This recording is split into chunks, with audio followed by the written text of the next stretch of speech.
खून की प्यासी चुड़ैल। इस कहानी को पढ़ने के बाद शायद आप भी चुड़ैल के अस्तित्व पर विश्वास करने लगेंगे।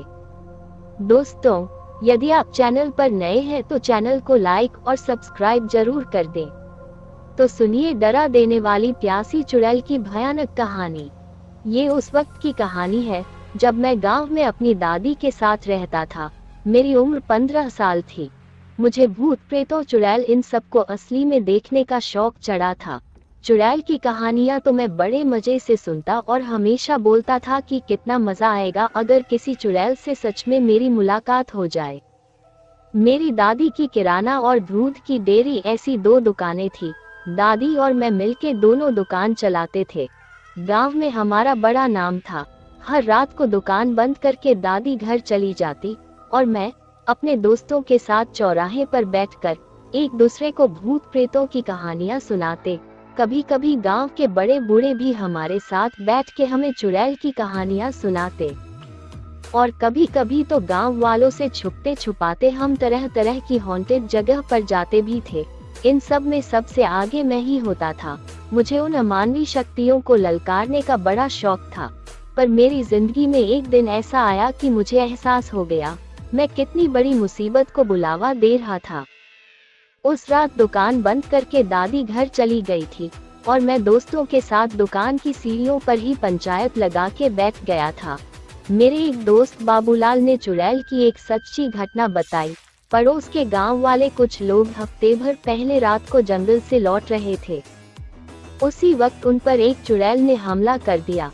उनमें से एक को तो उसने किसी शिकार की तरह दबोच लिया और उसकी गर्दन पर अपने लंबे नुकीले दांत गड़ाकर खून गटकने लगी। बाकी लोग जैसे तैसे जान बचा के भाग निकले और उनका वह दोस्त जिसका चुड़ैल ने खून पिया था वह अगले ही दिन जंगल में तालाब के पास बेहोशी की हालत में मिला। लोग उसे हॉस्पिटल में ले गए। वह बच तो गया पर उसके शरीर में हमेशा खून का कमी रहने लगा और आज सुबह ही उसकी मौत हो गई। अब उस जंगल के रास्ते से उस गांव का कोई भी आता जाता नहीं। हमारे गांव के लंबे रास्ते से होकर जाते हैं। मैं बोला कि ये चुड़ैल भूत प्रेत सब कुछ अफवाह होगी, जंगल में कुछ और ही कांड हो रहा होगा। फिर मजाक मजाक में हम सब में शर्त लगी जो कोई जंगल के बीचों बीच जाके पुराने पीपल के पेड़ पर लाल कपड़ा बांध के आएगा वो सबसे बड़ा जिगर वाला माना जाएगा। उस चुनौती के लिए 3 लोग आगे आए, मैं, आशीष और विवेक। दूसरे ही दिन रात को दुकान बंद करने के बाद सबने घर पे बोल दिया कि दोस्त का बर्थडे है, थोड़ा लेट आएंगे। फिर मैंने एक लाल रिबन जेब में रख ली और विवेक की मोटरसाइकिल पर हम रात के 9 बजे निकले। बाकी दोस्त जंगल की सीमा रेखा के पास खड़े रहे। आशीष मोटरसाइकिल चला रहा था। उस दिन चांदनी रात थी, इस वजह से आसपास का नजारा ठीक ठाक दिख रहा था। तीनों को डर भी लग रहा था पर बात अब इज्जत की थी, इसलिए वह काम करना ही था। आशीष मोटरसाइकिल चलाने में उस्ताद था, इसलिए जंगल वाले रास्ते पर बाइक हर बार वही चलाता था। हम जंगल के बीचों बीच पीपल के पास पहुंचे। मैं बाइक से उतरा और विवेक मुझे टॉर्च लाइट का फोकस दिखाने लगा। मैंने लाल रिबन निकाला और जाके पीपल की टहनी में बांध दिया। जब मैं पीछे मुड़ा तब एक नुकीले पत्थर से ठोकर लग के मुंह के बल गिर गया। मेरे पैर में गहरी चोट लगी और खून पानी की तरह बहने लगा। मेरे दोस्तों ने मुझे सहारा देकर बाइक पर बिठाया। फिर हम गाड़ी स्टार्ट करके गांव की तरफ निकल पड़े। बस थोड़ी ही दूर गए थे कि पीछे किसी की गुर्राने की आवाज आई। आशीष ने मोटरसाइकिल रोक दी और हम तीनों ने बाइक पर ही बैठे बैठे पीछे मुड़ के देखा। उस वक्त जो नजारा हमारी आंखों के सामने था वो देखकर कुछ समय के लिए हमारा दिल धड़कना बंद हो गया।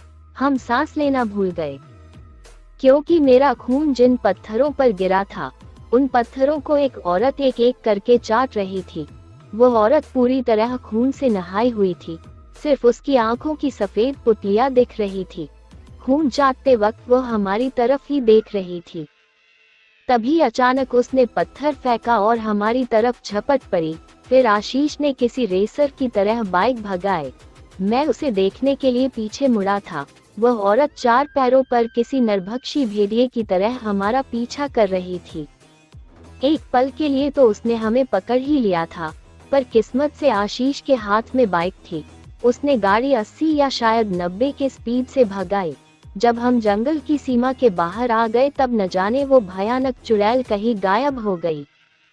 हमारे वापस लौटने तक सारे बड़बोले बट्टू दोस्त घर भाग चुके थे। अगले दिन दादी ने देखा कि मैं कुछ परेशान और डरा हुआ हूँ, तो उसने मुझसे सब सच सच उगलवा लिया और मैंने भी सब हकीकत बता दी। उस दिन दादी ने मुझे खूंटे से बांधकर मारी। बाकी दोस्तों के भी घर जाकर दादी ने ये कारनामा बता दिया। सबको जम के मार पड़ी।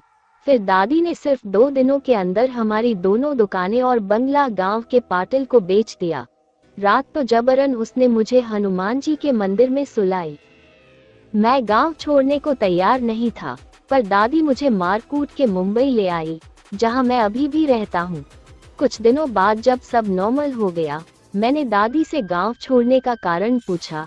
तब दादी ने मुझे बताया कि पत्थरों पर गिरा हुआ मेरा खून चाटने वाली वह औरत एक रक्तपिसनी चुड़ैल थी। अब उसको मेरे खून का चस्का लग गया है। अभी भी वो चुड़ैल मेरी तलाश में भटक रही होगी। इसलिए मेरी सुरक्षा के लिए दादी ने गांव छोड़ने का निर्णय लिया। लेकिन दादी के कहने के अनुसार अगर वो रक्तपिसनी चुड़ैल आज भी मुझे ढूंढ रही है, तो आपको क्या लगता है, क्या वो मुझे यहाँ पर भी ढूंढ पाएगी? तो दोस्तों, ये स्टोरी आपको कैसी लगी कमेंट करके जरूर बताएं और चैनल को सब्सक्राइब कर दें।